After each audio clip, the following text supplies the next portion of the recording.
शुक्लांबरधरं विष्णुं शशिवर्णं चतुर्भुजं प्रसन्नवदनं ध्यायेत् सर्वविघ्नोपशान्तये। ॐ सहना भवतु सहनौ भुनक्तु सह वीर्यं करभावहै तेजस्विनावधीतमस्तु मा विद्विषावहै। ॐ शान्तिः शान्तिः शान्तिः। अगजानन पद्मार्कं गजाननमहर्निशम् अनेकदन्तं भक्तानाम् एकदन्तमुपास्महे। श्रीमहागणपतये नमः।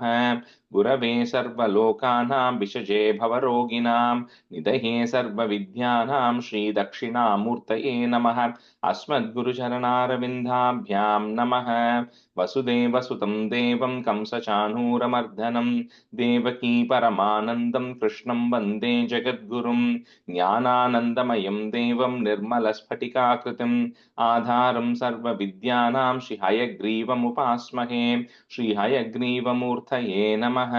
सरस्वती नमस्तुभ्यं वरदे कामरूपिणि विद्यारम्भं करिष्यामि सिद्धिर्भवतु मे सदा। श्रीमहासरस्वत्यै नमः।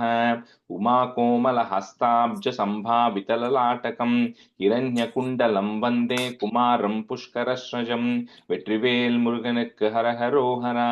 लोकवीर्यं लोकवीर्यं महापूज्यं महापूज्यं सर्वरक्षा लोकवीर्यं महापूज्यं सर्वरक्षाकरं विभुं पार्वतीहृदयानन्दं शास्तारं प्रणमाम्यहं। स्वामिये शरणमय्यप्पा। वागर्ताविव सम्पृक्तौ वागर्तप्रतिपत्तये जगतः पितरौ वन्दे पार्वती परमेश्वरौ। श्रीपार्वतीपरमेश्वराभ्यां नमः। कोमलं कूजयन् वेणुं श्यामलोऽयं कुमारकः वेदवेद्यं परब्रह्म तस्मै श्रीगुरवे नमः। अस्मद्गुरुचरणारविन्दाभ्यां नमः। श्रीकृष्ण गोविन्द हरे मुरारे श्रीनाथ नारायण वासुदेव। श्रीकृष्ण गोविन्द हरे मुरारे श्रीनाथ नारायण वासुदेव। श्रीकृष्ण गोविन्द हरे मुरारे श्रीनाथ नारायण वासुदेव। पीताम्बरं करविराजितचक्रशङ्खकौमोदकी सरसिजं करुणासमुद्रं राधासहायम् अतिसुन्दरमन्दहासं वातालयेशम् अनिशं हृदि भावयामि। कृष्णो रक्षतु मां चराचरगुरुः कृष्णं नमस्ये सदा। कृष्णेनैव सुरक्षितोऽहमसकृत् कृष्णाय दत्तं मनः। कृष्णादेव समुद्भवो मम विभो कृष्णस्य दासोऽस्म्यहम्। कृष्णे भक्तिरचञ्चलास्तु भगवन् हे कृष्ण तुभ्यं नमः। श्रीगुरुवायूरप्पा शरणं नम्राणां सन्निधत्ते सततमपि पुरस्तैरणभ्यर्थितानपि अर्थान् कामानजस्रं वितरति परमानन्दसान्द्रां गतिं च। इत्थं निःशेषलभ्यो निरवधिकफलः पारिजातो हरे त्वं क्षुद्रं तं शक्रवाटी ध्रुममभिलषति व्यर्थमर्त्यव्रजोऽह्यम्। श्रीगुरुवायूरप्पा शरणं श्रीभट्टपादम् अनिशं हृदि भावयामि। वंशी विभूषितकरात् नवनीरदाभात् पीताम्बरात् अरुणबिम्बफलादरोष्टात् पूर्णेन्दुसुन्दरमुखात् अरविन्दनेत्रात् कृष्णात् परं किमपि तत्त्वमहं न जाने। കൈരണ്ടും കൂപ്പി ഞാൻ വീണ്ടും ഇറക്കുന്നു നീരജലോചന നിന്നോടായി. ഏതീനു മന്യനെ കുമ്പിടേണ്ടാത്തോരു രീതിയിൽ നീ എന്നെ പാലിക്കുന്നായി. കൃഷ്ണ ഹരേ ജയ കൃഷ്ണ ഹരേ ജയ കൃഷ്ണ ഹരേ ജയ കൃഷ്ണ ഹരേ. Good morning, everyone. Okay, so I think today we are doing. Did we review 39? I think we didn't review 39 last time, right? No, okay. Okay, so we'll do 39 and we'll review 40 also. So maybe Maitli Garu, you can do one of the Dashakams. And let me see. And Ritiji, you can do one Dashakam. I'll do 40. Okay. Did you want to do 39? You're on mute, sir.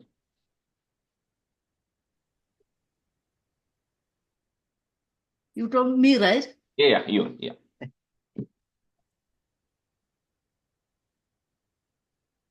Sri Krishnaya Parabrahmane Namaha. Dasakam 39. Yogamaya Nayanadi Varnana. Bhavantamayamudvahan yadukulodvaho nissaranna dadarshagaganotsala jalapharam kalindatmaja. Sorry, one small change in tune. Bhavan tamayamudvahan yadukulot. Oh, okay. Bhavantamayamudvahan yadukulodvaho nissaranna dadarshagaganotsala jalapharam kalindatmajam. Aho salila sanjayassa punaraindrajalodito जलौघ इव तत्क्षणात् प्रपदमेयतामाययौ प्रसुप्तपशुपालिकां निभृतमारुदमालिकाम् अपावृतकवाटिकां पशुपपाटिकामाविशन् भवन्तमयमर्पयन् प्रसवतल्पके तत्पदात् वहन् कपटकन्यकां स्वपुरमागतो वेगतः ततस्तदनुजार वक्षपितनुद्रवेगद्रवत् हठोत्कर निवेदित प्रसव वार्तयैवार्तिमान् विमुक्तचिकुरोत्करस्त्वरितमापतन् भोजराट अतुष्ट इव दृष्टवान् भगिनिकाकरे कन्यकाम् ध्रुवं कपटशालिनो मधुहरस्य माया भवेत् असाविति किशोरिकां भगिनिकाकरालिङ्गिताम् द्विपो नलिनिकान्तरादिव मृणालिकामाक्षिपन् अयं त्वदनुजा मजाम् उपलपट्टके पिष्टवान् ततो भवदुपासको झडुति मृत्युपाशादिव प्रमुच्य तरसैव सा समधिरूढ रूपान्तराम् अथस्तुरमजग्मुषी विकसतष्टबाहुस्फुरन्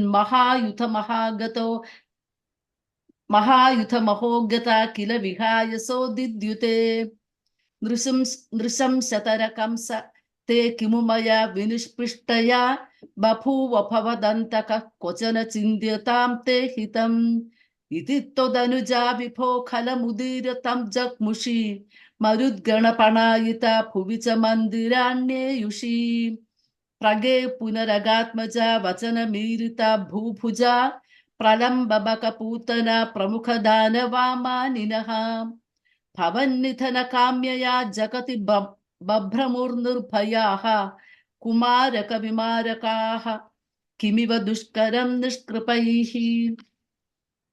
ततः प्रसुपमन्दिरे तोयि मुकुन्द नन्द प्रिया प्रसूतिशयने शये रुवति किञ्चिदञ्जत्पदे विबुध्य वनिता जनैः तनय संभवे घोषिते मुदा किमु वदाम्यहो सकलमाकुलं गोकुलम्. On that fourth line after Vadamyaho, there is a pause, okay? Oh, okay. Okay, thank you. अहो खलु यशोदया नवकलाय चेतोहरं भवन्तमलमन्तिके प्रथममापि मन्त्या दृशाम् पुनस्तनभरं निजं सपदि पाययन्त्या मुदा मनोहर तनुस्पृशा जगति पुण्यवन्तो जिताः भवत्कुशलकाम्यया स खलु नन्दगोपस्तदा प्रमोदभरसङ्गुलो द्विजकुलाय किं न ददात तथैव पशुपालकाः किमु न मङ्गलं ते निरे जगत्तृतय मङ्गल त्वमिह पाहि मामामयात्. Sri Krishnaya Parabrahmane Namaha. Sri Krishnaya Parabrahmane Namaha. Dashakam 40. Putana Moksha Varnanam. Tadanu Nandamamanda Shubhaspadam Nripapurim Karada Krite Gatam Samavalokya Jagada Bhavat Pita Viditakam Sasahaya Janodyamaha. I think in the first line, Karadana, I think you didn't say that na. I think that's why it was not landing. Karadana krite. First line. Nripapurim Karadana krite gatam. Thank you. Ayi sakhe tava balaka janma mam sukhayate dyanijatmaja janmavat iti bhavat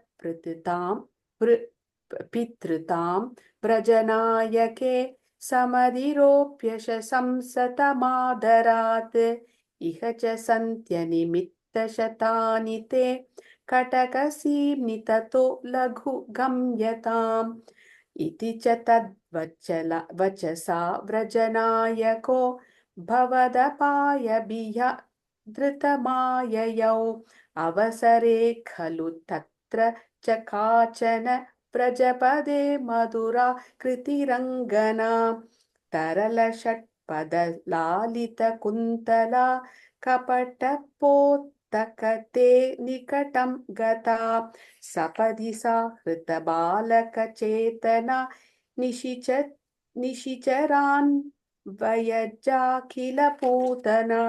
व्रजवधूष्विह केयमिति क्षणं विमृशति शुभवन्तमुपाददे ललितभावविलास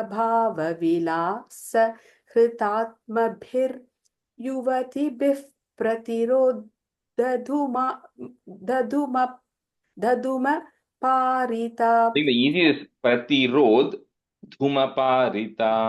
प्रतिरोद्धुमपारिता स्तनमसौ भवनान्तनिषेदुषी प्रददुषी भवते कपटात्मने समधिरुह्य कदङ्कमशङ्कितस्त्वमथ बालकपो कलोपनरोषितः महदिवाम्र फलं कुचमण्डलं प्रतिचुचूषितधुर्विषदूषितम् असुभिरेव समं धयति त्वयि स्तनमसौ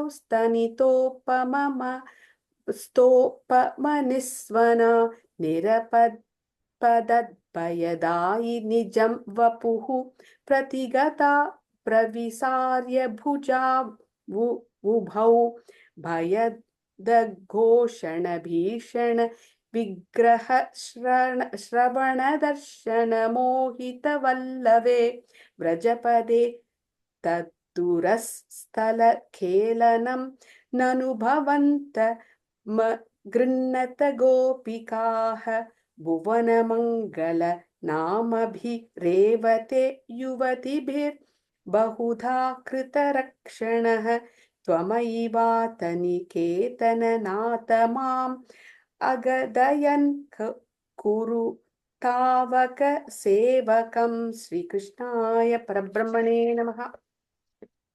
Okay, we'll continue with 41. I think we'll start in stanza 6. We left at 5. Okay, Ravi, you can be a student, and Anita, you can be a student. So some of these things, small stanzas. So 6 and 7, I'll say the meaning together. So 6. Dine dine ta prativriddha lakshmihi akshina mangalya shato brajoyam bhavannivasa vasudeva pramoda sandrah parito vireje. So dine ta prativriddha lakshmihi. So the ra that is there, you remove it, put a visarga comma, lakshmihi comma. The next word will start with the a. Akshina mangalya shato brajoyam bhavannivasadayi vasudeva comma pramoda sandraha, put a f, sandrah parito vireje. Dine dine ta prativriddha lakshmihi akshina mangalya shato brajoyam bhavannivasadayi vasudeva pramoda sandrah parito vireje. Dine dine da pradivriddha lakshmihi akshina mangalya sado vrajoyam bhavannivasadayi vasudeva pramoda santra parido vireje. Ravi, in the first line la mangalya, a sound, okay. Oh, mangalya, akshina mangalya. Akshina mangalya, yeah. Oh, okay, mangalya. Okay. Dine dine da pradivriddha lakshmihi akshina mangalya sado vrajoyam bhavannivasadayi vasudeva pramoda chantra parido vireje. Dine dine da pradivriddha lakshmihi अक्षीणमाङ्गल्यशतो विरोजयम् भवन्निवासादयि Vasudev प्रमोदशान्द्रः परितो विरेजे Anita, in the first line, last word, brajoyam. दिने दिने प्रतिव्रतलक्ष्मीः अक्षीणमाङ्गल्यशतो व्रजोऽयं भवन्निवासादयि Vasudeva प्रमोदशान्द्र परितो विरेजे. And the Vasudeva, and then there's a comma there, okay, second line. Canto 7. गृहेषु ते कोमलरूपहासमितः कथा सङ्कुलिताः कमन्यः वृत्तेषु कृत्येषु भवन्निरीक्षा समागताः प्रत्यहमत्यनन्दन्. So we saw last time about after Krishna had come over to Gokulam, and then one day Putana comes, right? And then that's her duty. She goes around killing people, killing children. So she tries to do the same thing. They couldn't stop who it was. It was a beautiful woman who came in, took Krishna into the lap, and then when she tried to breastfeed him, at the time Krishna then sucked the life air out of her, and Putana dies, right? And then we saw how her body was massive in size, and they were burning everything, and then it smelled really good because she had come in contact with Krishna. That's kind of where we left at at stanza 5. So the rest of the stanzas in this Dashakam are like kind of after that, right? So nothing major, no major incidents happen. So it just says oh Krishna, day by day, because you were born in Gokulam, Pratibhriddha Lakshmi, the prosperity, Lakshmi or Shri means prosperity. So prosperity of Gokulam continue to increase. It's like increasing on an increasing scale, right? So it continues to always increase because you are there. And wherever Krishna or Narayana is there, Mahalakshmi is also there. So of course, prosperity of Gokulam continues to go up. And then Akshina Mangalya, and it is all filled with auspiciousness, So other than the fact that some of these demons or asuras keep coming, everything there was always filled with auspiciousness, and people were extremely happy, because suddenly they saw a rise in the happiness index of Gokulam, right? Because Krishna was there and the baby was there. And in 7, it talks about, like we've all seen, right? Whenever we have a small baby in our family or in our neighbor's house, then the entire community comes to enjoy it, right? They all like to come and meet the baby every day in the evening, play with the baby. And Krishna in Dashakam 42, Krishna is going to turn 3 months, right? So he's kind of before 3 months right now. So kind of in the 1 to 2 month range, right? So at the time it says that how everybody comes, and then everybody only talks about you, Krishna. They keep talking about how cute you are. They keep talking about the charming smile you have. And every evening it talks about how the Gopikas, once they finished the chores in their house, they all used to come to Nanda Gopal's house and Yashoda's house, and then they used to spend time with Krishna, because a child being there increases happiness, but Krishna himself being there, everybody's the bliss content also increased a lot. So that's how they were all enjoying and spending their time around Krishna at that time. So griheshu te komala rupa hasa mitaha is there. Put a ich sound, mitah, and then put a plus. So mitah katha sankulitaha, put a ich sound, sankulitah kamanyaha. So those two lines are together. Vritteshu krityeshu bhavan niriksha, and then put a plus again.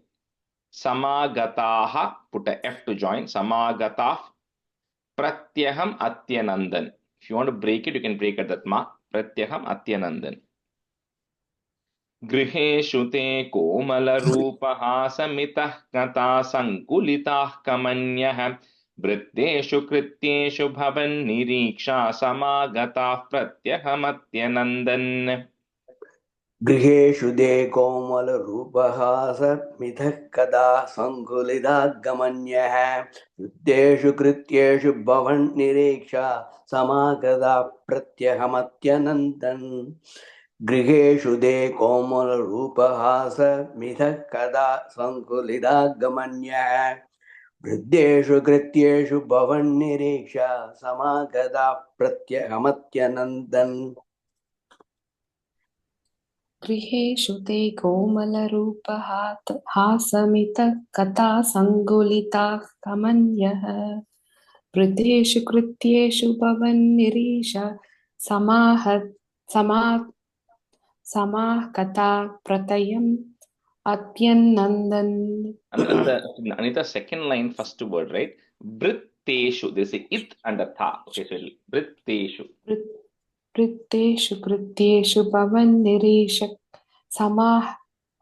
samakatah pratyaham atyanandat कृतेषु ते कोमलरूपः समितः कथासङ्कुलिताः कमन्यः वृत्तेषु कृत्येषु पवन्निरीशा समाहतः प्रत्यहम् अत्यनन्दन्.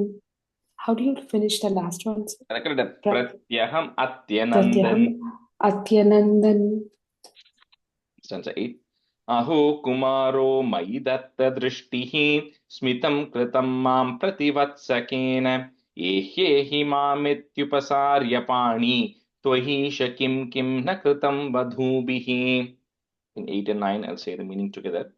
Aho kumaro mayi datta drishtihi, comma, smitam kritam mam prativatsakena ehyehi. So that it's a half ha there. So yehi mam ityupasarya pani. Some books have panim there. If you have panim, then change it to pani, longi. Upasarya pani, comma. Tvaisha kim na kritam vadubihi. Aho kumaro mayi datta drishtihi smitam kritam mam prativatsakena yehi mamityupasarya pani tvahi shakim kim na kritam vadhubihi. अहो कुमारो मयि दत्तदृष्टिः स्मितं कृतं मां प्रतिवत्सकेन ये इमामित्युपसर्यवाणीं द्वयी सखिं किं न कृतं वधूभिः अहो कुमारो मयि दत्तदृष्टिः स्मितं कृतं मां प्रतिवत्सकेन ये इमामित्युपसर्यवाणीं पानीं त्वयि सखिं किं न कृतं वधूभिः अहो कुमारो मयि दत्तदृष्टिः स्मितं कृतं मां प्रतिवत्सकेन ये हि मां इत्युपसार्य पाणि त्वयीश किं न कृतं वतोभिः अहो कुमारो मयि दत्तदृष्टिः स्मितं कृतं मां प्रतिवत्सकेन ये हि माम् इत्युपसार्य पाणि त्वयीश किं न कृतं वतुभिः. And the first line, drishtihi, right? That E is a small E. Drishtihi. Stanza 9. Bhavat vapusparshana kautukena karatkaram gopavadhu janena neetasthomatamra sarojamala vyalam bilolam batulamalasihi. So it just talks about, like anytime you go to a house which has got a small baby. Maithili Garu is in Boston with her grandchildren. She knows when people come to meet the small children, everybody goes for the attention, right? They all want the child to come to them. So they all do different things, saying, you come to me, you wave your hand, you smile, you do different actions. So it just talks about the same thing. They say everybody is vying for your attention, Krishna. So what all did the Gopikas and others not do so that you will come to them? Right? So they all start calling your name. Krishna doesn't have a name yet at this point, but they all start calling you out and start doing actions, making sounds, everything. And they all start comparing. See, Krishna likes me more because he's comparing, coming to me more. And then it talks about how nicely the Gopikas, because they have their hands painted with kumkum, because of auspiciousness. So the palms are red in color. And when they keep lifting Krishna and he keeps going from one hand to another hand, it talks about as if it's like a small bee is jumping from one rose to another rose, right? That's how it is when the Gopikas keep passing Krishna all along. Essentially, what it tells us, they keep spending their time with Krishna all the time, right? That's all their pastimes now are. So, Bhavat Vapuhu is Bhavat Vapus Sparshana Kautukena, comma, Karat Karam Gopa Vadhu Janena, Neetas Tvam Atamra Saroja Mala, then put a plus, Vyalambi Lolamba Tulamalasihi. So that line is continuous. भवत्वपुस्पर्शन कौतुकेन करात्करं गोपवधूजनेन नीतस्त्वमाताम्र सरोजमाला व्यालं विलोलं बतुलामलासीः भवद्वपुः स्पर्शन कौतुकेन करात्करं गोपवधूजनेन निदस्त्वमादाम्र सरोजमाला व्यालं विलोलं बतुलामलासिः भवद्वपुः स्पर्शन कौतुकेन करात्करं गोपवधूजनेन नीदस्त्वमादाम्र सरोजमाला व्यालं विलोलं बतुलामलासिः भवद्वपुस्पर्शनकौतुकेन करात्करं गोपवधूजनेन नीतस्त्वमाताम्रसरोजमाला व्यालं विलोलं बतुलामलासीः भवद्वपुस्पर्शनकौतुकेन करात्करं गोपवधूजनेन नीतस्त्वमाताम्रसरोजमाला व्यालं विलोलं बतुलामलासीः That's it.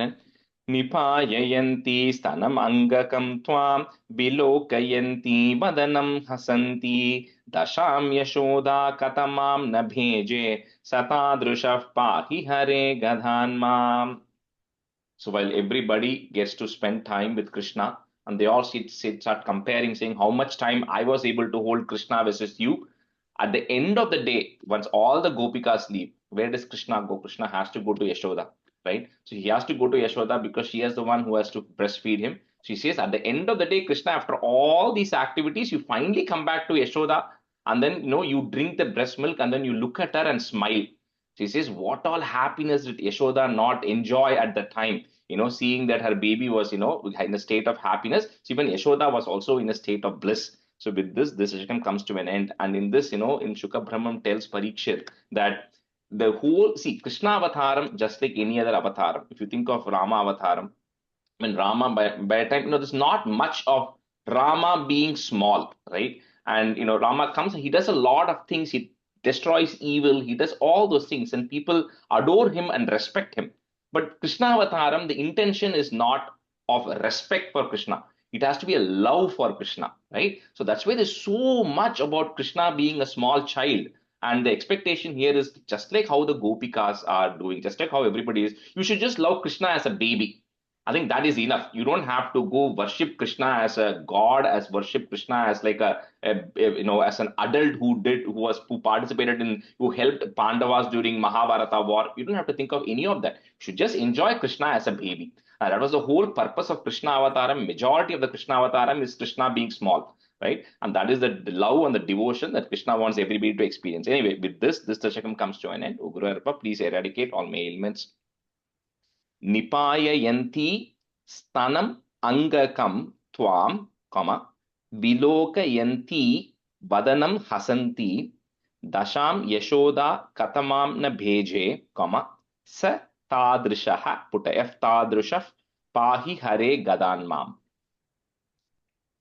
निपाययन्ती स्तनम् अङ्गकं त्वां विलोकयन्ती वदनं हसन्ती दशां यशोदा कथमां न भेजे सतादृशः पाहि हरे गदान्माम्.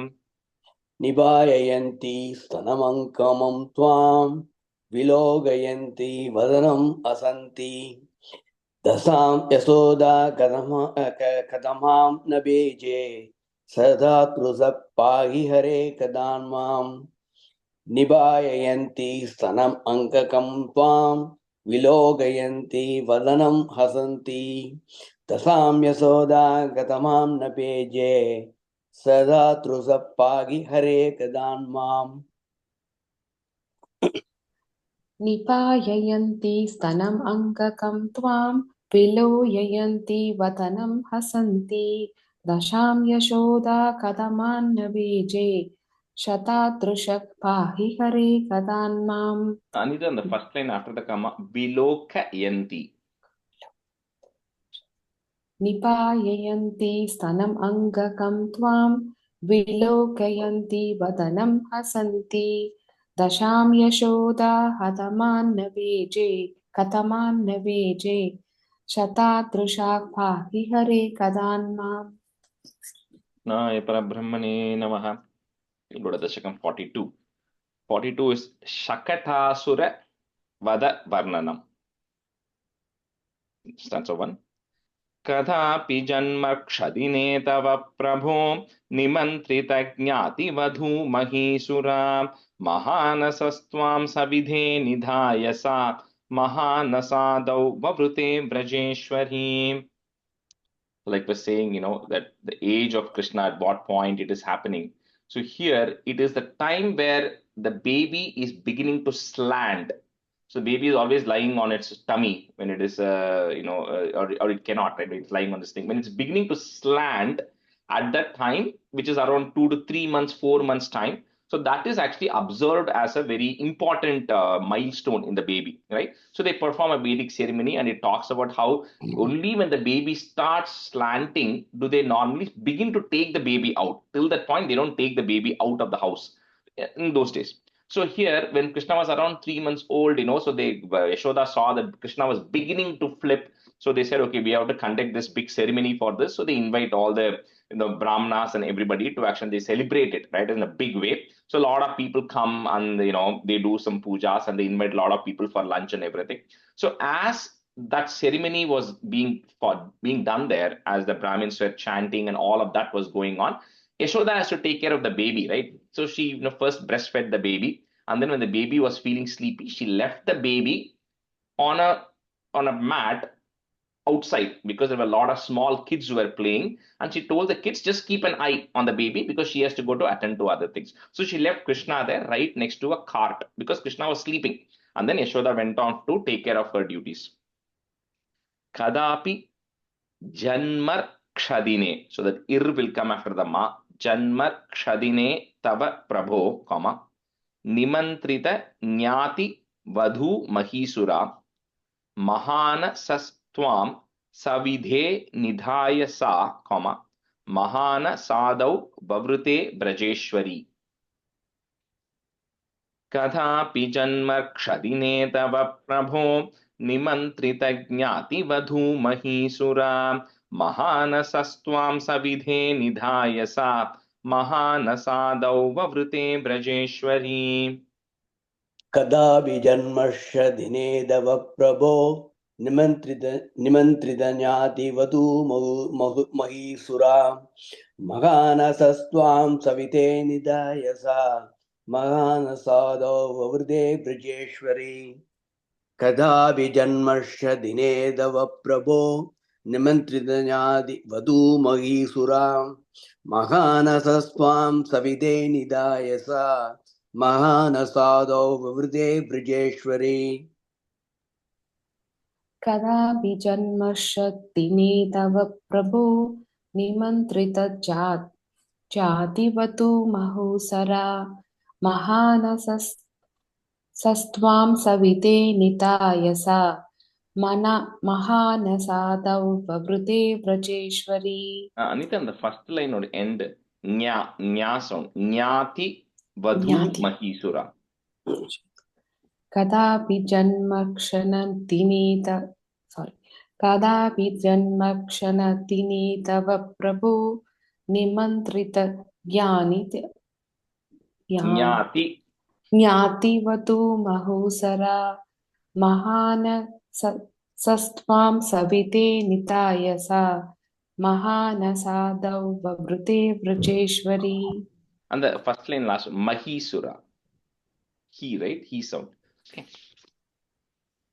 Answer 2. ततो भवत्राननियुक्तबालकप्रभीति सङ्क्रन्दन सङ्कुलारवैः विमिश्रमश्राविभवत् समीपतः परिस्फुटद्दारुचटच्छटारवः. Of course, like we all know, you leave the baby with the kids then continue playing, they just ignore the baby. And however, all these small kids sleep for a very small amount of time, they just wake up. Same thing happens with Krishna. Yashoda leaves Krishna, she goes off to be busy in the kitchen helping others, and Krishna suddenly wakes up in between. And what does the baby do when it wakes up in between suddenly from the sleep? It starts crying because it wants more milk. Same thing happens, Krishna starts crying. And of course, Yashoda cannot hear Krishna's crying because she's inside in the kitchen. So like the baby keeps flapping its feet, right? So the same thing Krishna is doing. He wants to drink milk right now, and his sleep has gotten disturbed. So as he's flapping his feet, it's like he talked about he was lying next to a cart. They had put him next to a cart because there's shade there probably. And what happens is his feet, his small, tender, lotus-like feet, touch the cart.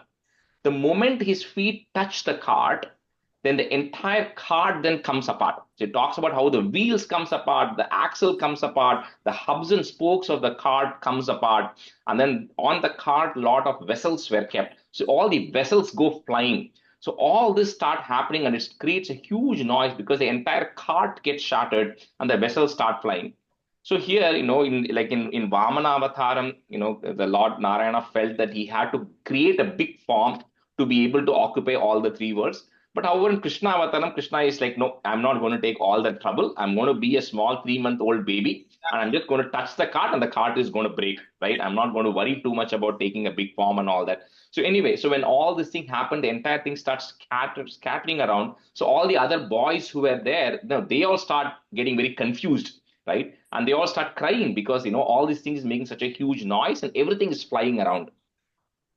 So tato bhavat prana niyukta balaka, and then put a plus, prabhiti sankrandana sankula ravaihi. So those two lines are together.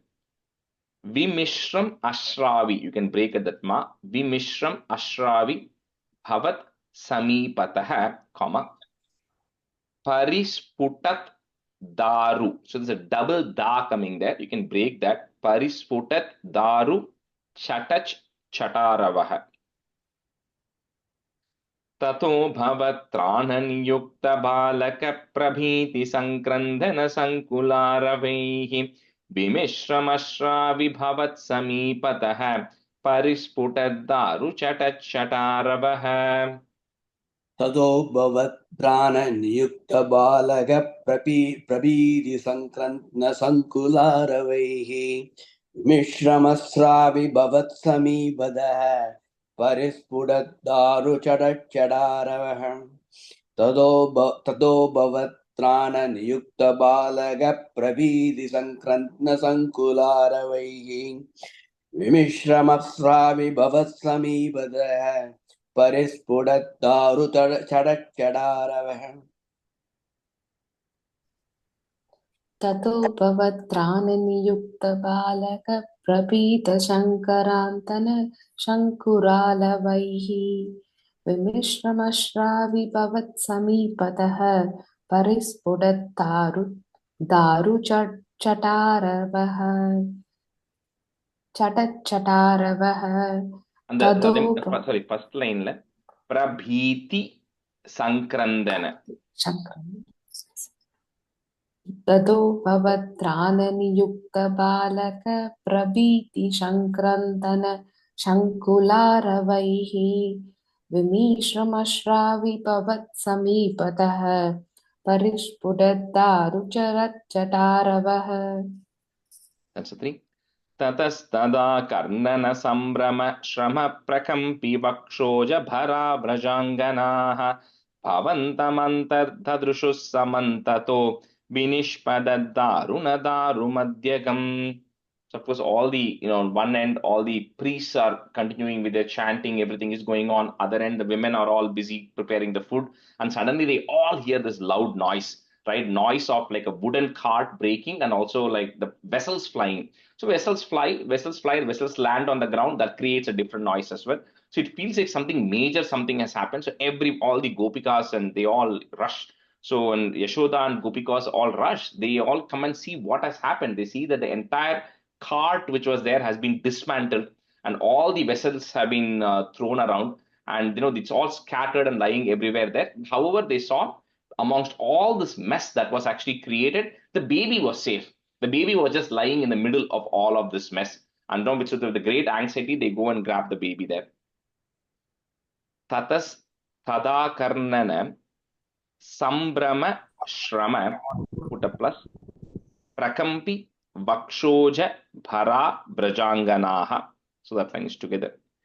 Bhavantam antar dadrushus samantato, comma, Vinish patat. So there's a double dha coming there. So Vinish patat daruna daru madhyagam. Tatastadha karnana sambrama shrama prakampi vakshoja bhara vrajanganaha bhavantamantar dadrushus samantato vinishpatad daruna daru madhyagam. ततस्तदा Karnan सम्प्रमस्रमप्रगं विवक्षोज पराव्रजङ्कनाः भवन्तमन्तर्तदुस्तमन्तदो विनिष्पददारुणदारुमत्यगम् ततस्तदा Karnan सम्प्रमस्रमप्रगं विवक्षोज पराव्रजङ्कनाः भवन्तमन्तर्तदुस्तमन्तदो विनिष्पददारुणदारुमत्यगम् ततस्तदा Karnan सम्भ्रम श्रमप्रकम्बी वक्षोज पराव्रजाङ्गनः भवन्तम् अन्तर्ददृश् समन्ततो विनिष्पदत्तारुणदारुमध्यगम्. And that second line, middle word, dadrushus. ततस्तदा Karnan सम्भ्रम श्रमप्रकम्बी वशोज पराव्रजाङ्गनः भवन्तम् अन्तर्ददृश् समन्ततो विनिष्पदत्तारुणदारुमध्यगम्. That's all. शिशोरहो किमभूतिति द्रुतं प्रदाव्यनन्दः पशुपाश्च भूसुराः भवन्तमालोक्य यशोदया धृतं समाश्वसन्नश्रुजलार्द्रलोचनाः. So when they all come rushing there and then they see this entire thing broken, they start wondering, how did this happen?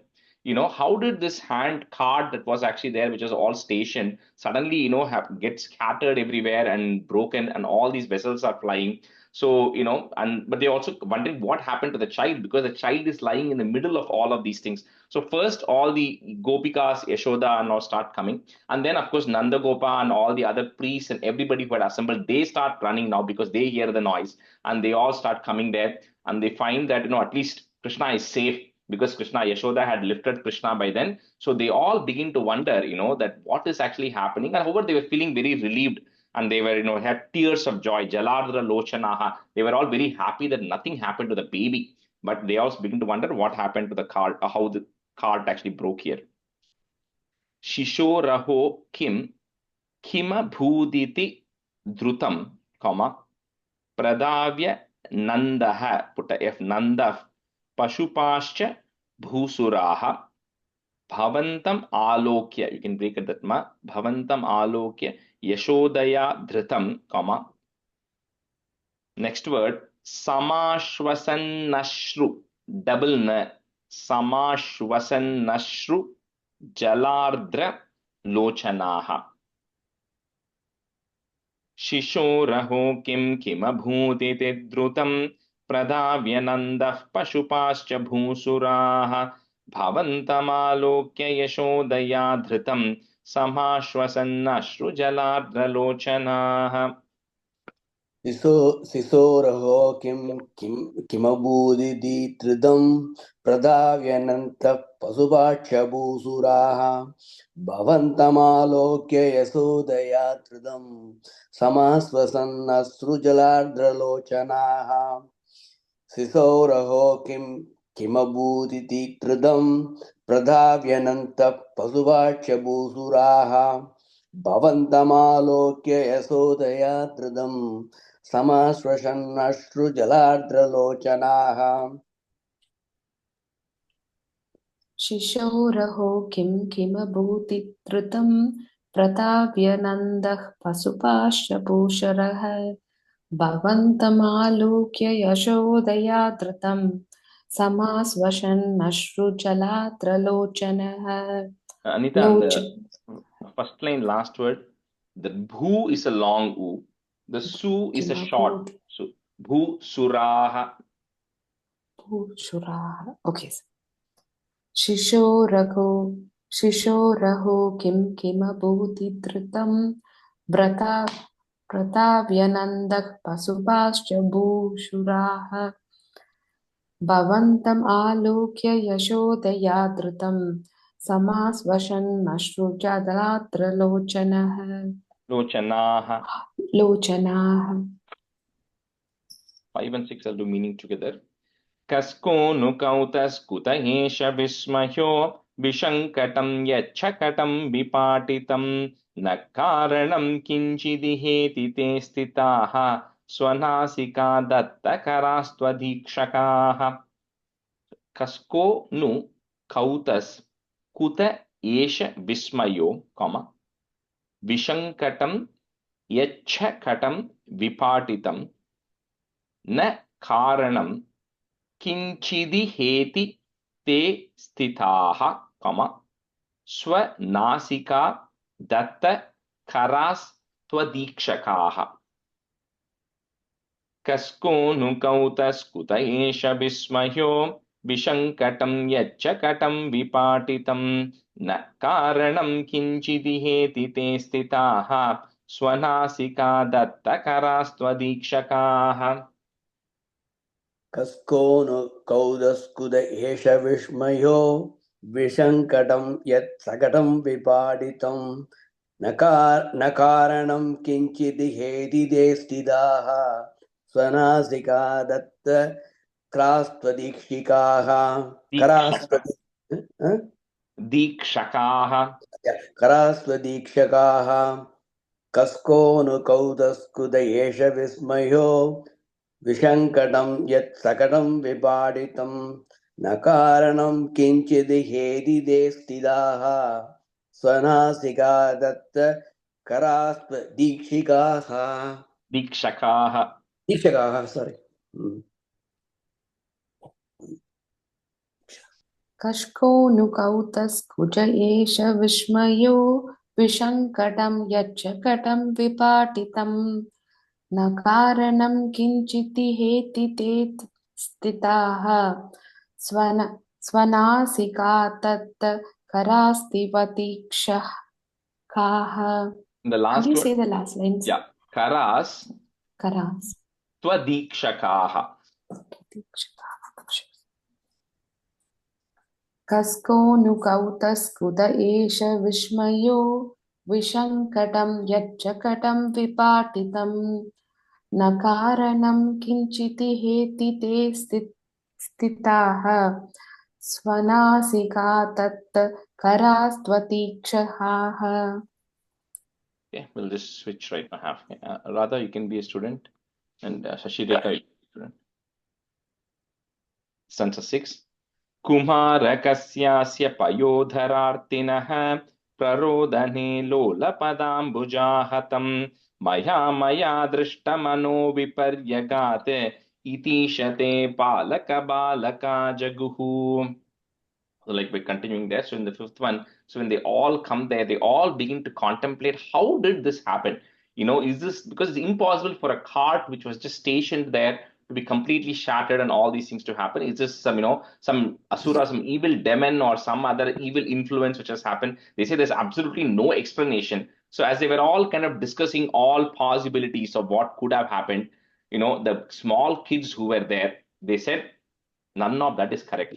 You see, we saw how Krishna was left here. We were all playing. Suddenly, Krishna started crying because probably he wanted milk. He wanted his mother, and then he kept, wiggling his feet. His feet touched the cart, and then the entire cart got shattered. All these vessels got thrown. We saw with our eyes. But of course, nobody believes that, right? But the children are saying very confidently that we saw that this is what actually happened. Krishna's feet touched the cart, and that's what actually caused the cart to break and all the vessels to fly.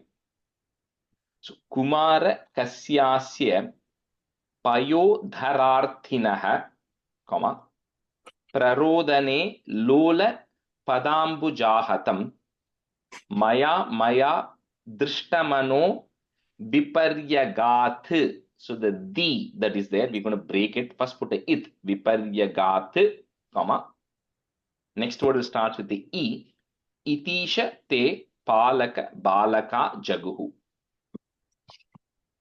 कुमारकस्यास्य पयोधरार्थिनः प्ररोदने लोलपदाम्बुजाहतं मया दृष्टमनो विपर्यगात् इतीशते पालकबालका जगुः। कुमारकासस्य पयोधरार्थिनः प्ररोदने लोलपदाम्बुजाहतं मया दृष्टमनो विपर्यगात् इतीशते पालकबालका जगुः। कुमारकासस्य पयोधरार्थिनः प्ररोदने लोलपदाम्बुजाहतं मया दृष्टमनो विपर्यगात् इतीशते पालकबालका जगुः।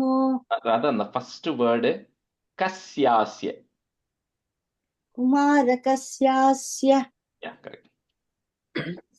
कुमारकस्यास्य पयोधरार्थिनः प्ररोदने लोलपदाम्बुजाहतं मया दृष्टमनो विपर्यगात् इतीशते पालकबालका जगुः। कुमारकस्यास्य पयोधरार्थिनः प्ररोदने लोलपदाम्बुजाहतं मया दृष्टमनो विपर्यगात् इतीशते पालकबालका जगुः। Stanza 7. भिया तदा किञ्चिदजानतामिदं कुम्हारकाणाम् अतिदुर्घटं वचः भवत्प्रभावा विदुरैरितीरितं मनागिवाशङ्क्यत दृष्टपूतनैः. So when the boys say that, we are super, we saw this, we are confident Krishna's feet touch it, nothing else happened.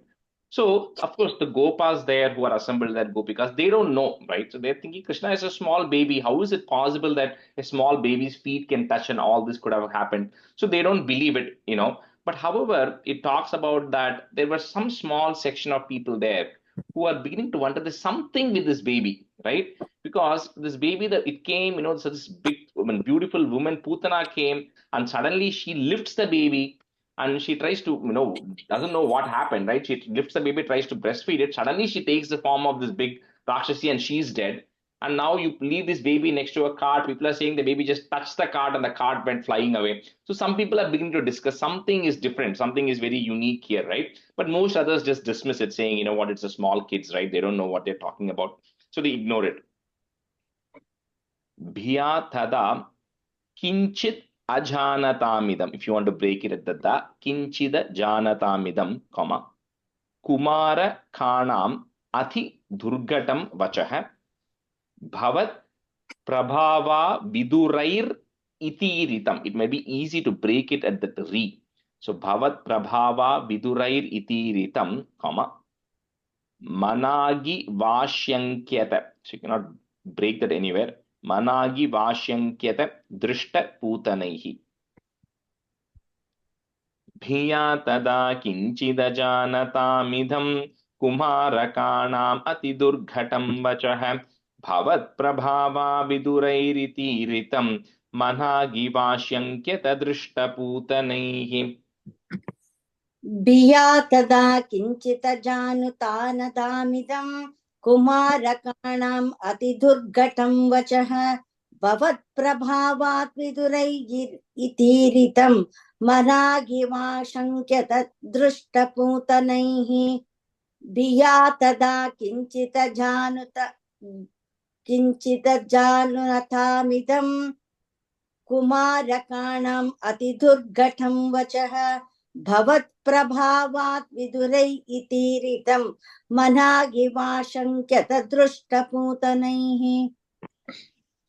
भिया तदा किञ्चिदजानतामिदं कुमारकाणामतिदुर्घटं वचः भवत्प्रभावा विदुरैरितीरितं मनागिवा शङ्क्यत दृष्टपूतनैः। भिया तदा किञ्चिदजानतामिदं कुमारकाणामतिदुर्घटं वचः भवत्प्रभावा विदुरैरितीरितं मनागिवा शङ्क्यत दृष्टपूतनैः। प्रफालताम्रं किमिदं पदं क्षतं सरोजरम्यौ नुकरौ विरोजितौ ite prasarpat karunatarangitāha tvadangamāpasprishuranganājanaha. 8 and 9, and say the meaning together. Pravala tamram kimidam padam kshatam, comma, saroja ramyau nu karau virojitau iti prasarpat karuna tarangitaha. So that is there. Remove it, put a visarga comma, tarangitaha. Twadangam apasprishur. So this word I'm going to begin into 3 parts if you want to. One is at the ma. So twadangam. Next is at the ra. Apasprishur anganajanaha. You can also say it together. It will be easy if you break it. Pravalatamram kimidam padam kshatam sarojaramyau nukarau virojitau iti prasarpat karunatarangitaha twadangamapasprisur anganajanaha.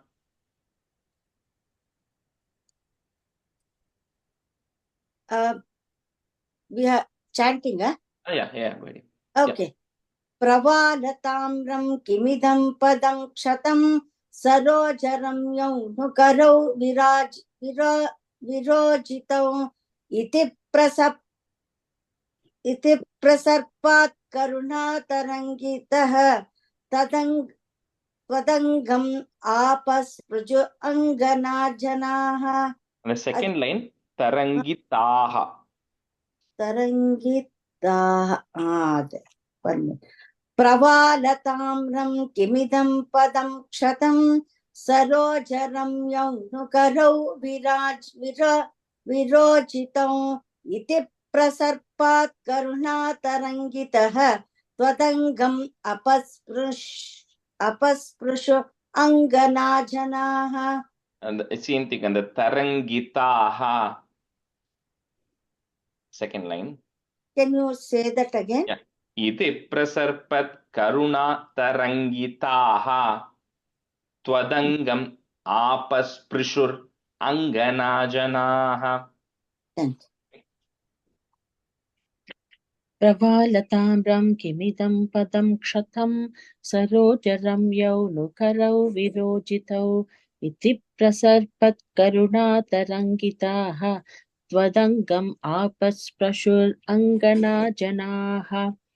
Pravalatamram kimidam padam kshatam sarojaramyau nukarau virojitau iti prasarpat karunatarangitaha twadangam apasprashur anganajanaha.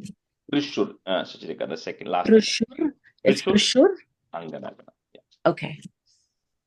That's a 9.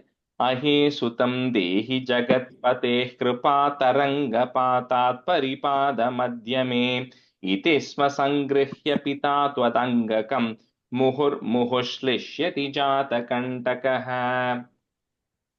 So in 8, so when they, of course, when all they take Krishna off, and then they say, what, like anytime a baby is hurt, what do? You kind of, rub all the body parts, make sure the baby is okay, and then hug the baby, right? And give it milk. That's what they also do. So all these gopikas, Yashoda lifts the baby, and they all make sure that nothing has happened to the feet, nothing has happened to the body, because Krishna was lying with all this heap around him. So they make sure he's not hurt, and they, caress his body, make sure everything is fine. And of course, Yashoda then lifts Krishna and then starts feeding him milk, because that will calm the baby down.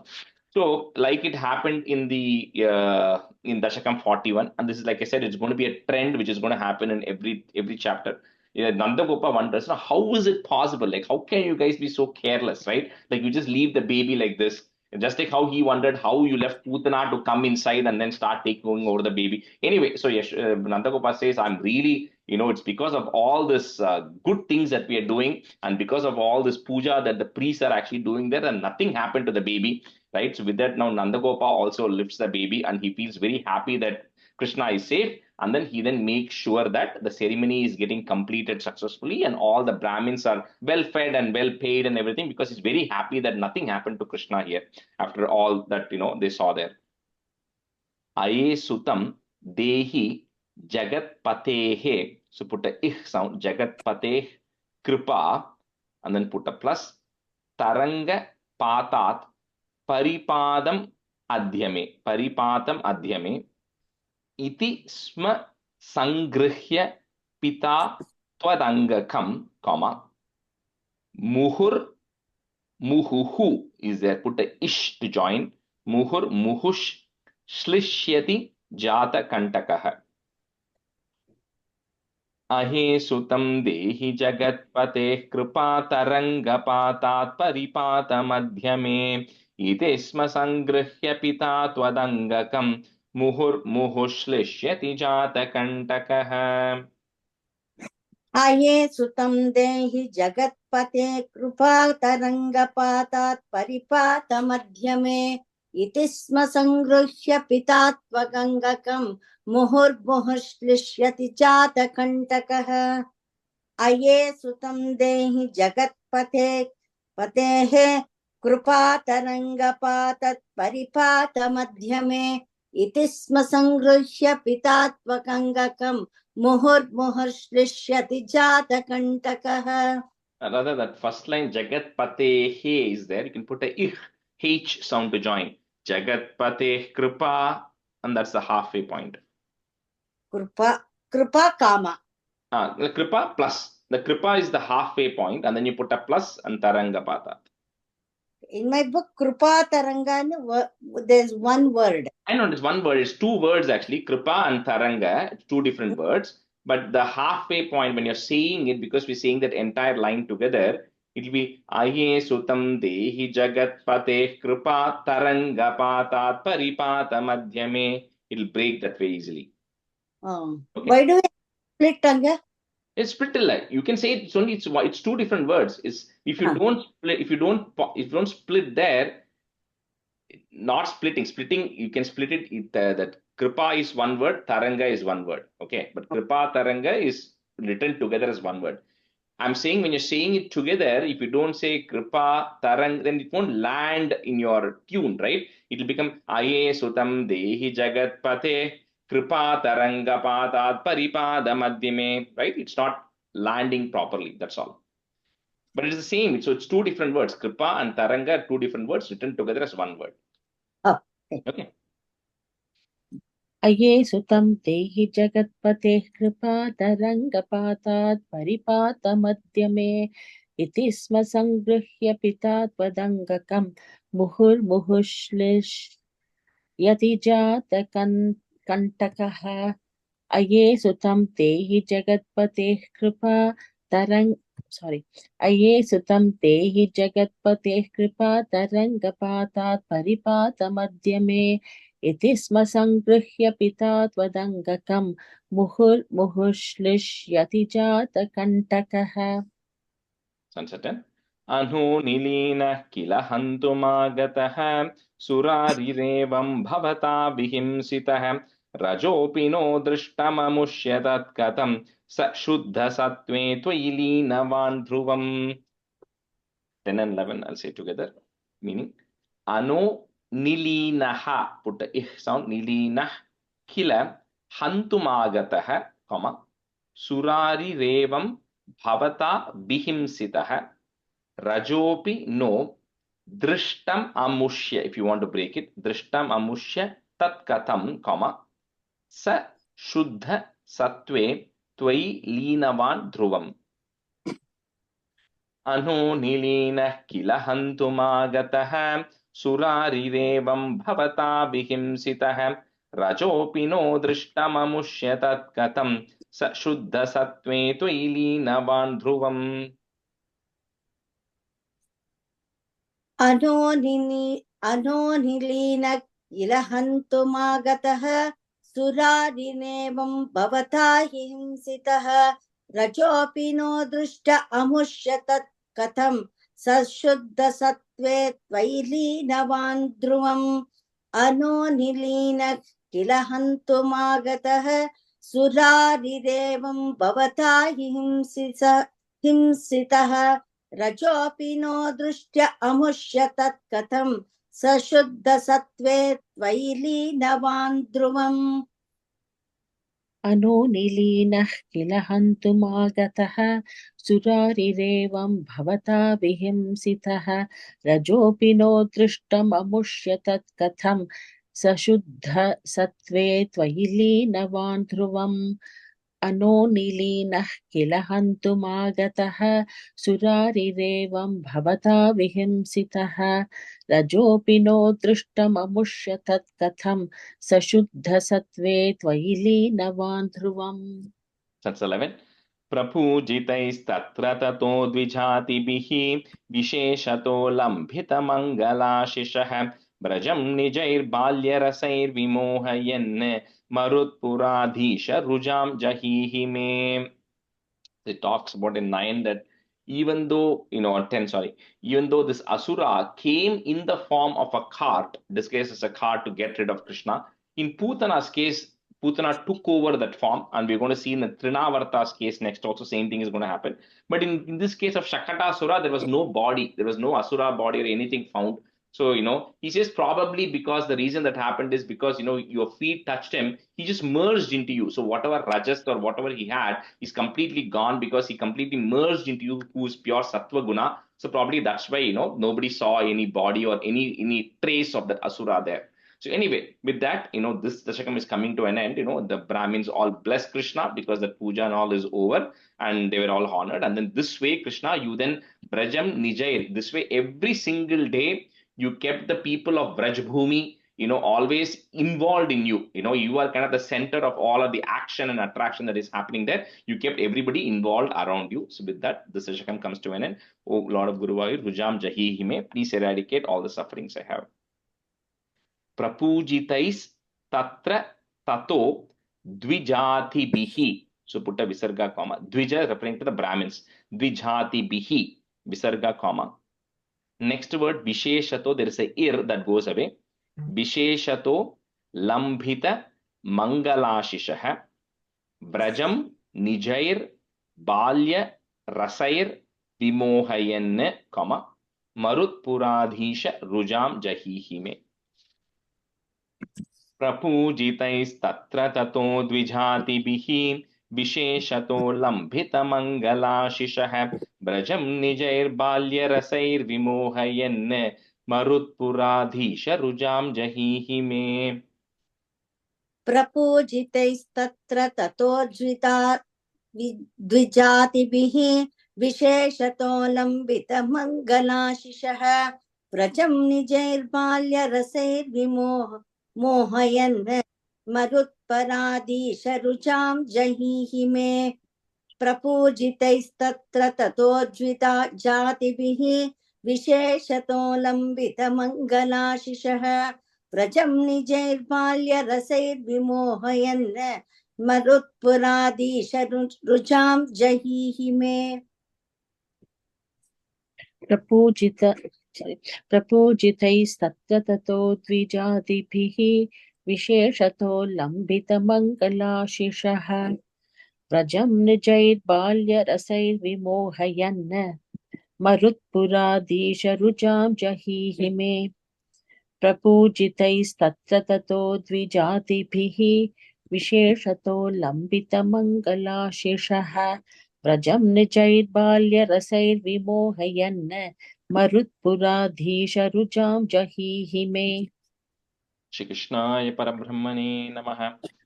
Okay, we'll start 43. We'll just do a few stanzas. I think most of these 40s and 50s Dashakam we'll be able to do at the rate of 2 Dashakams in a class because they're very, very small ones.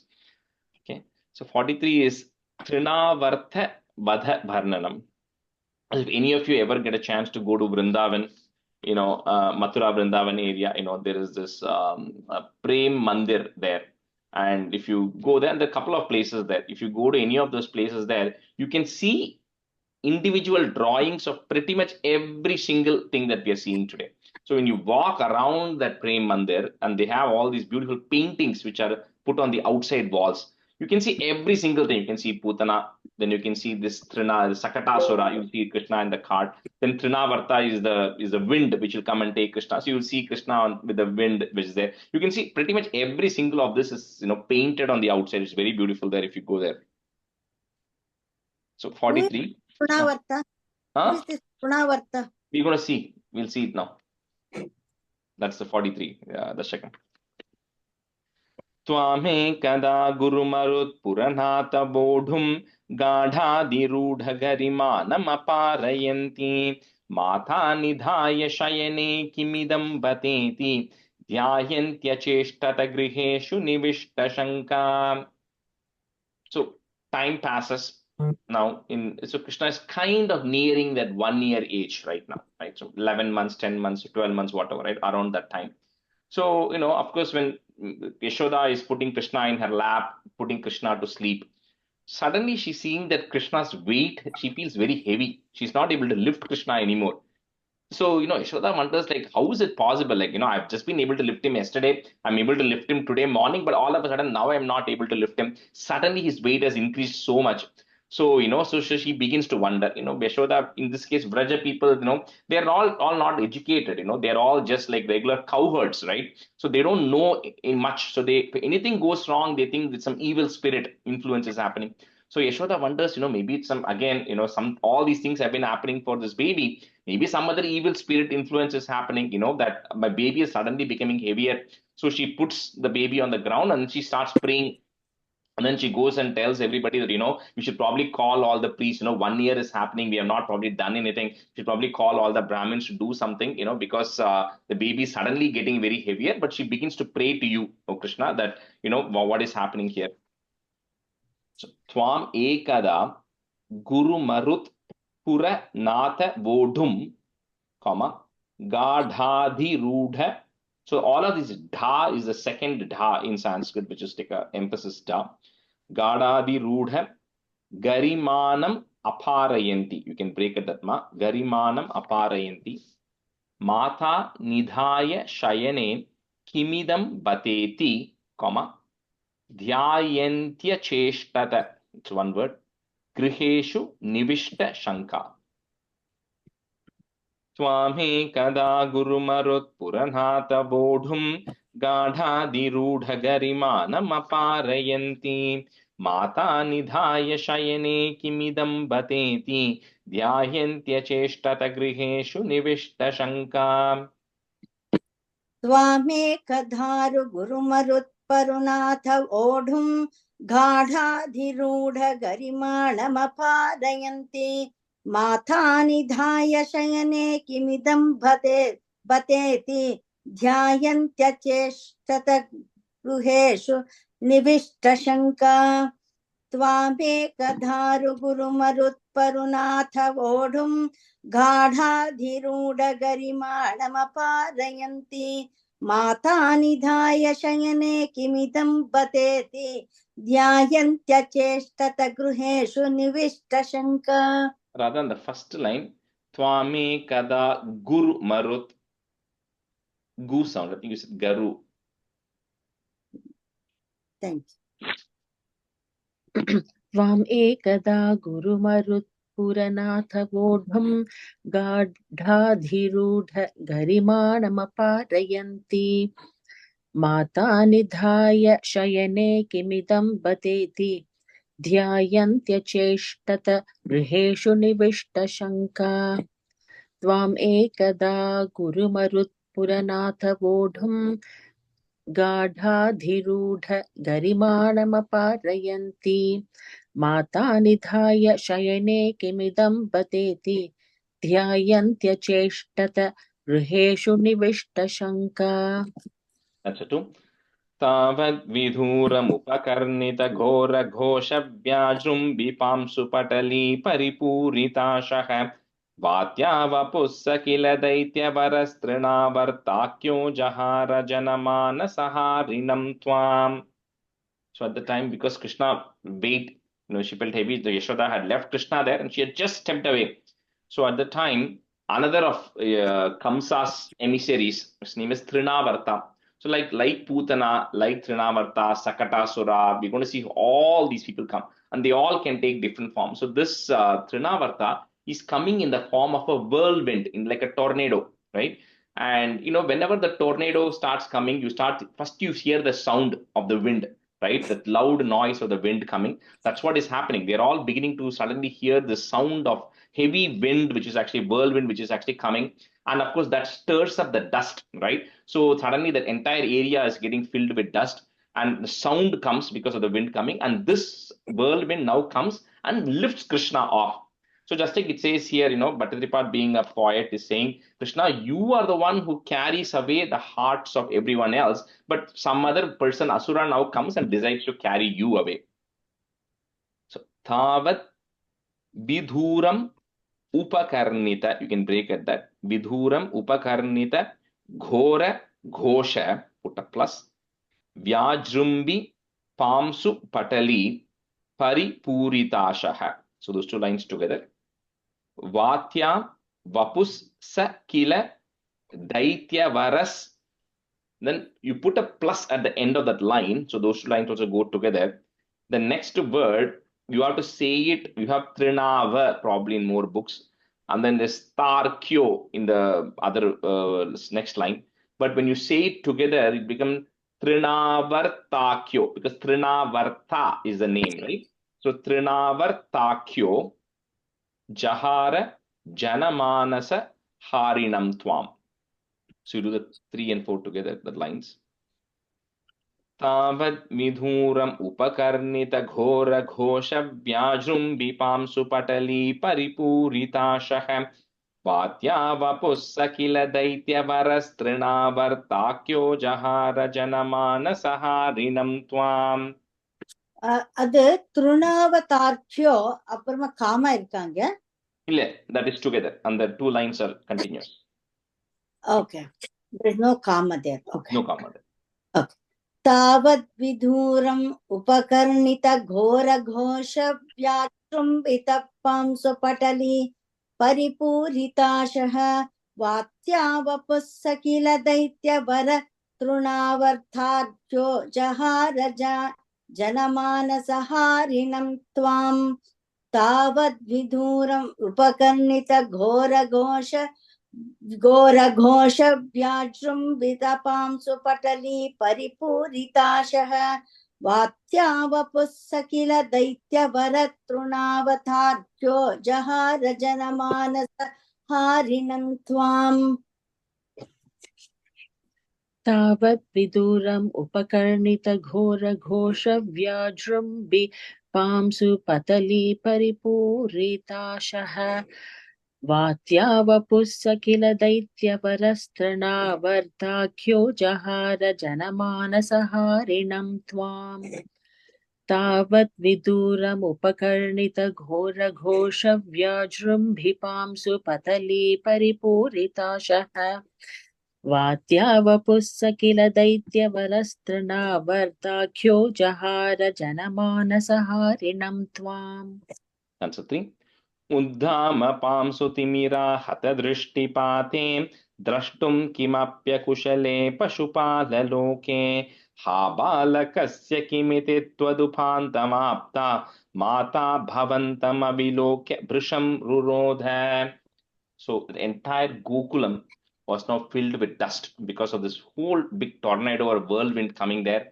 And all they can hear is like a loud noise of the wind gushing through that. And because the dust particles are getting stirred, everybody's vision, they can't see anything because it gets dark, right? We also see here when tornado starts coming, it gets dark. So it's getting very dark and dust flying. Everybody's vision is impaired. Nobody knows where they are. They're all beginning to run around everywhere. And they were disillusioned, right? So because of all this, when they were running around, Yashoda was getting worried because she kept the baby there and she left. And she was just in some other room. And now she's also getting disillusioned, right? Because maybe she was outside. So she was getting very worried, but at least she knew mentally where she had kept the baby. So she was getting Brisham Ruro, that she starts crying a lot because she's so worried what is happening to the baby. And she just rushes to the spot where she thinks she has left the baby. So Uddhama Pamsu Timirahata Drishti Pate, Drashtum Kimapya Kushale Pashupala Loke Ha Balakasya Kimiti Twadupantam Apta, Mata Bhavantam Avilokya. You can break it with Ma if you want. Bhavantam Avilokya भृशं रुरोध उद्धामपां तिमिरा हतदृष्टिपाते द्रष्टुं किमप्यकुशले पशुपाललोके हा बालकस्य किमिति त्वदुपान्तमाप्ता माता भवन्तमविलोक्य भृशं रुरोद उद्दामपांसु तिमिराहत दृष्टिपाते द्रष्टुं किमप्यकुशले पशुपालनोके हा बालकस्य किमिति त्वदुपान्तमाप्ता माता भवन्तविलोक्य भृशं रुरोध उत्तामपांसु तिमिराहत दृष्टिपाते द्रष्टुं किमप्यकुशले पशुपालनोके हा बालकस्य किमिति त्वदुपान्तमाप्ता माता भवन्तमविलोक्य भृशं रुरोध उत्तामपांसु तिमिराहत दृष्टिपाते द्रष्टुं किमप्यकुशले पशुपाललोके हा बालकस्य किमिति त्वदुपान्तमाप्ता माता भवन्तम् अविलोक्य भृशं रुरोध उत्तामपांसु तिमिराहत दृष्टिपाते द्रष्टुं किमप्यकुशले पशुपाललोके हा बालकस्य किमिति त्वदुपान्तमाप्ता माता भवन्तम् अविलोक्य भृशं रुरोध तावत् सदा नववरोऽपि च दीनमूर्तिः भावत्कभारपरिधारणलूनवेगः सङ्कोचमापतदनुक्षतपां सुघोषे घोषे व्यतायत भवज्जननी निनादः. So when Yashoda comes running there and she suddenly sees that Krishna is not there, the baby is not there. She kind of knew approximately where she had left the baby. The baby is not there. So what had happened was this Trinavarta, who's coming in the form of this whirlwind, ends up lifting Krishna up in the air. So the baby is now swirling in the air outside, right? Nobody knows this. So the Krishna is swirling up in the air. So the reason Krishna has weight, like we said in the first stanza, weight had increased, was an indicator of what's going to happen. So when Trinavarta lifted Krishna as a whirlwind, Krishna became heavier and heavier to the point that the wind could not carry that. So wind carries certain weights up to a particular point. Beyond a particular point, when it cannot, then the thing ends up falling down. That's what is happening. Krishna had become really heavy that the wind could not sustain that baby up in the air. And then what happens is the wind then starts diminishing in power. It starts slowing down. When it starts slowing down, the noise starts subsiding and this calmness is beginning to happen, right? Because the whirlwind is coming to an end. So when that noise and the dust, everything subsided, there was only one noise that everybody could hear, which was the noise of Yashoda screaming and crying, wondering where Krishna was. So that was a noise that could be heard everywhere in Gokulam because Krishna was now, nobody knew where Krishna was at this point. So tavat sa danava varopi cha dina murtihi. Put a visarga and comma, end of that line. Next line on bhavatka, there's a ir that goes away. Bhavatka bhara paridharana luna vegaha sankocham apa tadanu kshata pamsu ghoshe, comma, ghoshe vyatayata bhavaj janani ninadaha. तावत् सदा नववरोऽपि च दीनमूर्तिः भावत्कभारपरिधारणलूनवेगः सङ्कोचमापतदनुक्षतपां सुघोषे घोषे व्यतायत भवज्जननी निनादः. तावत् सदा नववरोऽपि च दीनमूर्तिः भावत्कभारपरिधारणलूनवेगः सङ्कोचमापतदनुक्षतपां सुघोषे घोषे व्यतायत भवज्जननी निनादः. तावत् सदा नववरोऽपि च दीनमूर्तिः भावत्कभारपरिधारणलूनवेगः सङ्कोचमापतदनुक्षतपां सुघोषे घोषे व्यतायत भवज्जननी निनादः. तावत् सदा नववरोऽपि च दीनमूर्तिः भावत्कभारपरिधारणलूनवेगः सङ्कोचमापतदनुक्षतपां सुघोषे घोषे व्यतायत भवज्जननी निनादः तावत् दानववरोऽपि च दीनमूर्तिः भावत्कभारपरिधारणलूनवेगः सङ्कोचमापतदनुक्षतपां सुघोषे घोषे व्यतायत भवज्जननी निनादः. Do one more stanza and stop.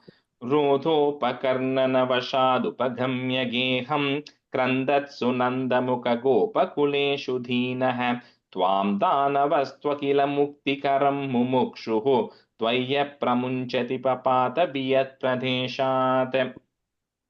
So when at this point what had happened was when Yashoda was crying, so all these Gopas, Nanda Gopa, everybody come, and then now they are seeing Yashoda is crying. That's when they come to realize that baby Krishna is missing from here. So they also all start looking around and really getting very upset and worried about it. So meanwhile, when Trinavarta had lifted Krishna and gone up in the air, when Krishna's weight kept increasing, it came to a point where Trinavarta could not carry Krishna. At the same time, he's also not able to get rid of Krishna or discard Krishna off because he was so heavy. So Trinavarta had to, it's one of those things that you're not able to put the weight down, but you're also not able to lift it. So that is what is actually happening. So finally, when Trinavarta could not do anything, either get rid of Krishna or through Krishna, both of them come falling down from the sky. So at this point, nobody knows where Krishna is. They're all looking around, and then they suddenly hear a loud noise of some big body which is actually coming crashing down from the sky. So, Rodhopa Karnana Vashad Upagamya, you can break at the du, Vashad Upagamya Geham, comma, Krandatsu Nanda Mukha Gopa Kuleshu Dinaha, Twam Danavas Twakila Muktikaram Mumukshuhu. So put a Visargan, comma, Mumukshuhu. Next line, that is goes away. Tvaya pramunchati papata viyat pradeshat. Rodhopakarnanavashadupaghamya geham krandatsu nandamukha gopakuleshu dhinah tvam danavastvakila muktikaram mumukshuhu tvaya pramunchati papata viyat pradeshat. Radha, just do one time. Okay. रोधोपकर्णवशा उपगम्य गेहं क्रन्दत्सु नन्दमुखगोपकुलेषु दीनः त्वां दानवस्त्वकिल मुक्तिकरं मुमुक्षुः त्वय्यप्रमुञ्चति पपात वियत्प्रदेशात्. Rather, the first line, Rodhopakarnana, double na. Double navanga. Rodhopakarnana. Vashat. Yeah. रोदोपकर्णनवशादुपगम्य गेहं क्रन्दत्सु नन्दमुखगोपकुलेषु दीनः त्वां दानवस्त्वखिलमुक्तिकरं मुमुक्षुः त्वय्यप्रमुञ्चति प्रपातवियत्प्रदेशात्. Shri Krishnaya Parabrahmane Namaha. End the class here today. Sandhanandhavabodhatmakamanupamitam aladeshavadebhyam nirmuktam nityamuktam nigamashatasahasrena nirbhasyamanam aspashtam drishtamatre punarurpurushartatmakam brahmatattvam tattavadbhati sakshat gurupavanapure hanta bhagyam jananam कायेन वाचा मनसेन्द्रियैर्वा बुद्ध्यात्मना वा प्रकृते स्वभावात् करोमि यत् सकलं परस्मै नारायणायेति समर्पयामि. Thank you, everyone. Thank you. The next class, I'm thinking we'll just do a review. So we'll finish the remaining 5 stanzas and then we'll probably review from 30 to 43 or whatever. So I'll just put the list in the WhatsApp and you all can pick one Dasakam each, okay? Okay. Okay, thank you, sir. Thank you, Rajesh. Bye. Thank you, Rajesh. Bye.